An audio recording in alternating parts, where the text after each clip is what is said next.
बिस्मिल्लाहिर्रहमानिर्रहीम। अस्सलाम वालेकुम।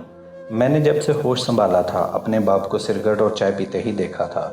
पता नहीं सिरगट में क्या क्या बरता और फिर आंखें बंद करके पीने लगता और किसी और ही दुनिया में पहुंच जाता। उसके मुंह से हर वक्त अजीब सी बदबू आती। मैंने कई बार अम्मी से पूछा कि अबू सिरगट में ऐसा क्या डालकर पीते हैं जो आम लोग नहीं पीते, तो अम्मी मुझे आंखें दिखाकर कहती कि चल बदमाश, अपने काम से काम रखा कर, तुमको क्या गर्ज, वो जो मर्जी करे। मैं बड़बड़ा कर रह जाती। मैं बहन भाइयों में सबसे बड़ी थी और माँ की लाडली बेटी भी थी, बल्कि यूँ कहना ज़्यादा मुनासिब होगा कि मैं अपनी माँ की दोस्त थी। बचपन से ही घर का सारा काम भाग भाग कर करती। अम्मी ने मेरे काम में दिलचस्पी देखते हुए मुझे स्कूल से उठा लिया और सिलाई सिखाने पर लगा दिया। लेकिन ये हुनर घर पर तो सीखना मुमकिन नहीं था, इसलिए माँ ने मुझे हमसाये के घर भेजना शुरू कर दिया। हमारी हमसाई, जिसका नाम रज़िया था, कपड़े सिलाई करने में बहुत अस्तानी थी। उसके पास कई लड़कियां काम सीखना चाहती थी, लेकिन वो किसी को अपने साथ नहीं सिखाती थी। मैंने जब वजह पूछी तो कहने लगी, बेटी क्या बताऊँ, 2 लड़कियां किसी के साथ भाग गईं। उनके घर वाले मुझ पर इल्ज़ाम लगाने लगे कि मैंने किसी के साथ भगाया है, बल्कि उनके सीने में तो दम ही नहीं था कि किसी को पसंद आती। मैं हैरान होकर अस्तानी के मुंह की तरफ देखने लगी और पूछा कि बाजी, सीने में दम भला किसे कहते हैं? तो मेरी बात सुनकर मुस्कुराने लगी और गौर से मेरे सीने की तरफ देखकर कहने लगी कि बेटी बानो, मैं क्या बताऊं, दम तो मुझे तुम्हारे सीने में भी नहीं लगता। मैं मुंह खोलकर उसकी अजीब अजीब बातें सुन रही थी। वो ऐसी ही थी, बड़ी बड़ी बातें मजाक में कह डालती थी। मुझे थोड़ी बहुत ही समझ आती। तो आपने मुझे क्यों अपने पास रखा है बाजी? मैंने मासूमियत से पूछा तो कहने लगी, एक तो तुम मेरी हमसाई हो, फिर तेरी माँ से मेरी पुरानी दोस्ती भी है, बस इसीलिए उसकी बात कैसे मोड़ सकती थी। बाजी रज़िया के मुंह से ऐसी बातें सुनकर मेरा सीना फ़ख्र से चौड़ा होने लगा था, क्योंकि जो उस्तानी किसी लड़की को अपनी शागिर्द नहीं रख सकती थी, वो मेरी माँ की पक्की दोस्त थी। इसलिए मैं दिल लगाकर काम सीखने लगी थी। एक दिन मुझे अचानक पूछने लगी कि बानो, तेरी उम्र क्या है? तो मैंने उंगलियों पर हिसाब लगाकर बताया, बाजी 2 महीने बाद 16 साल की हो जाऊंगी। तो मुझे कहने लगी कि तुम्हारी शादी कब करनी है तेरी माँ ने? मैं शर्मा के बोली कि बाजी, अभी तो मैंने सिलाई कढ़ाई सीखनी है, लोगों के कपड़े सीकर बहुत से पैसे कमाने और अपने बहन भाइयों को अच्छी तालीम दिलवा कर ही शादी करूँगी। क्योंकि बाजी, आपको तो पता है मेरा बाप काम तो कोई करता नहीं, बस उसको चाय और सिरगट मिल जाए तो उसका दिन अच्छा गुजर जाता है। पता नहीं क्या क्या गंद बला सिरगट में डालकर पीता है। मेरी बात सुनकर बाजी रज़िया ज़ोर ज़ोर से हंसने लगी और कहने लगी, तुम्हें क्या पता है बानो, वो सिरगट में क्या डालकर पीता है और उसका फ़ायदा क्या है?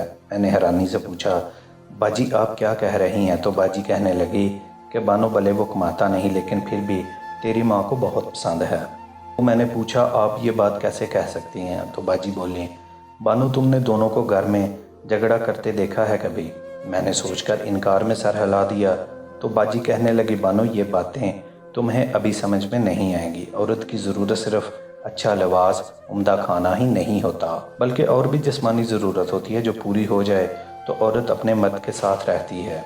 मैं ना समझी में सर हिला डाला तो बाजी ने मेरे सर पर हल्की सी चपड़ लगाई और प्यार से कहने लगी, बानो, ये बातें घर जाकर मत बता देना, वरना तेरी माँ कहेगी कि रज़िया ने मेरी बेटी ख़राब कर दी है।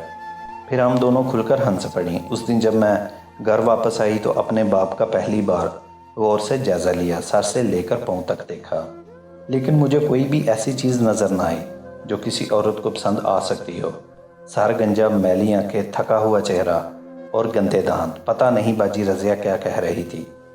ये बंदा भले मेरा बाप था, लेकिन इसका हुलिया ऐसा था कि किसी औरत को पसंद ही नहीं आ सकता था। मैं दिल में बाजी की मासूमियत पर हंसी, लेकिन खामोश रही। मेरा बाप ज़्यादा वक्त घर में बेकार पड़ा रहता और कामकाज ना होने जैसा ही करता था। फिर भी मेरी माँ झगड़ा नहीं करती थी। अजीब औरत है मेरी माँ और कमाल का अंदाज़ है बाजी का। मैंने दिल में बाजी को दाद दी, लेकिन ये हकीकत अपनी जगह थी कि मुझे ना तो बाजी की बात समझ आई थी और ना अपने माँ बाप की दर्द भरी कहानी पल्ले पड़ी थी। मैं चुपचाप से कमरे में झाड़ू लगा रही थी कि मेरे बाप ने मुझे आवाज़ देकर बुलाया और कहने लगा, बानो बेटी, ये दवा पकड़ो और इसको अच्छी तरह मिलाकर 3-4 सिरगट भर दो, मैं तब तक नहा लूँ। आज तेरी फूफो की तरफ जाना है। मैं ना चाहते हुए भी बाप की बात मानती थी। सो उनके बताए तरीके पर काली सी दवा तंबाकू में ملا کر سرگٹ برتی گئی۔ جب تک وہ نہا کر باہر آئے میں سرگٹ والا کام مکمل کر کے اچھی طرح ہاتھ صابن سے دھو کر فارغ ہو چکی تھی، اور جو اب باقی بچی تھی وہ ڈبیا میں ڈال کر کمرے میں رکھ آئی تھی۔ اتنے میں باجی رضیہ کی چھوٹی بیٹی ہمارے گھر آئی اور مجھے پیغام دیا کہ امی تم کو بلا رہی ہیں۔ میں نے کہا تم جاؤ میں آتی ہوں۔ جب وہ چلی گئی تو میں نے امی سے اجازت لی اور باجی رضیہ کے گھر چلے گئے۔ باجی کمرے میں بیٹھی آم کاٹ رہی تھی، مجھے کہنے لگی آ جاؤ بانو، تم بھی کھا لو، آج تو تم کو صرف اسی لیے بلایا ہے۔ میں حیران بھی ہوئی اور خوش بھی، اور باجی کے ساتھ بیٹھ کر آموں کی دعوت اڑانے لگی۔ اسی دوران باجی رضیہ کا شوہر کمرے میں آیا اور ان سے کوئی اشارہ کر کے چلا گیا۔ میں نے اس کا اشارہ کرتے دیکھ لیا تھا۔ جب وہ باہر گیا تو باجی نے میرا ہاتھ پکڑ لیا اور بولی بانو ایک کام تو کر دے میرا۔ میں نے پوچھا کون سا کام؟ تو کہنے لگی جو دوا تیرا باپ سرگٹ میں ڈال کر پیتا ہے وہ تھوڑی سی لا کر دے دو، اور کسی کو بتانا مت۔ مجھے صرف اتنا ڈر تھا کہ ابو کو پتہ نہ چل جائے اور مجھے ڈانٹ نہ پڑے، ورنہ باجی رضیہ کی بات میں کیسے ٹال سکتی تھی۔